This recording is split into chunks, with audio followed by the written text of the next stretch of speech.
ഞാനും എൻ്റെ അനിയത്തിയും ഒരുപാട് കാലമായിട്ട് ഒരുമിച്ച് നിന്നിട്ട്, ഒരുപാട് കാലമെന്ന് വെച്ചാൽ ഒരു 2-2.5 മാസം എന്തായാലും ആയിട്ടുണ്ടാവും. ഞാനിങ്ങനെ ഇടയ്ക്ക് പോയി വരും കുടിയിൽ. വെള്ളിയാഴ്ച ക്ലാസ് കഴിഞ്ഞിട്ട് ഞായറാഴ്ച വൈകുന്നേരം പോരാൻ കണ്ട രീതിയിൽ ഞാൻ ഇടയ്ക്ക് പോയി വരും. പക്ഷേ ഓള് ഭയങ്കര ബിസിയാണ്, ഓളങ്ങനെ ഒന്നും കിട്ടൂല.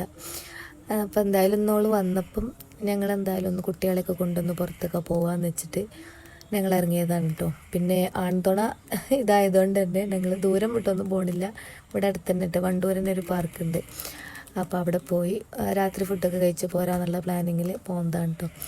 എന്തായാലും എല്ലാ പ്രാവശ്യം പോകുമ്പോഴും കുട്ടികളെ മാത്രം ഫോക്കസ് ചെയ്തിട്ട് ഞങ്ങൾ കുട്ടികളെ മാത്രം എല്ലാത്തിലും കയറ്റുള്ളൂ. പക്ഷെ ഇപ്രാവശ്യം ഞങ്ങൾ അങ്ങോട്ട് എൻജോയ് ചെയ്തു, എല്ലാത്തിലും ഞങ്ങളും കയറിയിട്ടു.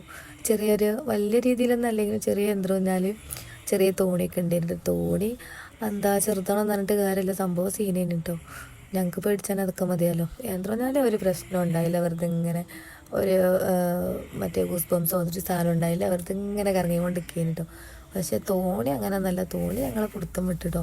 എല്ലാവരും ആർക്കേനും കുട്ടികൾ പിന്നെ കുറച്ച് ലീവ്സിന് എൻ്റെ വലുതിനും ഓളെ വലുതിനും കയറ്റിയെന്ന് വെച്ചാൽ കുറച്ച് രണ്ടാട്ടം അടയപ്പോൾ തന്നെ ഓല ഇറങ്ങണം എന്ന് പറഞ്ഞപ്പോൾ തന്നെ ഞങ്ങൾ വിളിച്ചിട്ട് ഓല ഇറക്കിട്ടോ. പിന്നെ ഞങ്ങളേന് ഉമ്മാക്ക് ഇങ്ങനത്തേലൊക്കെ കയറാൻ ഭയങ്കര ഇഷ്ടമാണ്. പക്ഷെ നമ്മളിങ്ങനെ നിർബന്ധിച്ചുകൊണ്ട് ഉമ്മാനെ കയറ്റണം, എന്നാലും നമുക്ക് കയറുള്ളൂ.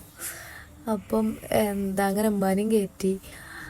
അങ്ങനെ ഉമ്മ കുറച്ചൊക്കെ ഫസ്റ്റൊന്നും ഉമ്മ കുഴപ്പമില്ല, ഇങ്ങനെ കൂളായിട്ട് കുത്തുന്നു കേട്ടോ. പിന്നെ കുറച്ച് കഴിഞ്ഞപ്പോൾ ഉമ്മാൻ്റെ പിടുത്തം വിട്ടു. എന്തായാലും നല്ല അടിപൊളിയായിരുന്നു കേട്ടോ. കുറേ ഞങ്ങളൊരു 5 മണിയൊക്കെ ആയിക്കും കേട്ടോ പാർക്കിലെത്തിയപ്പം.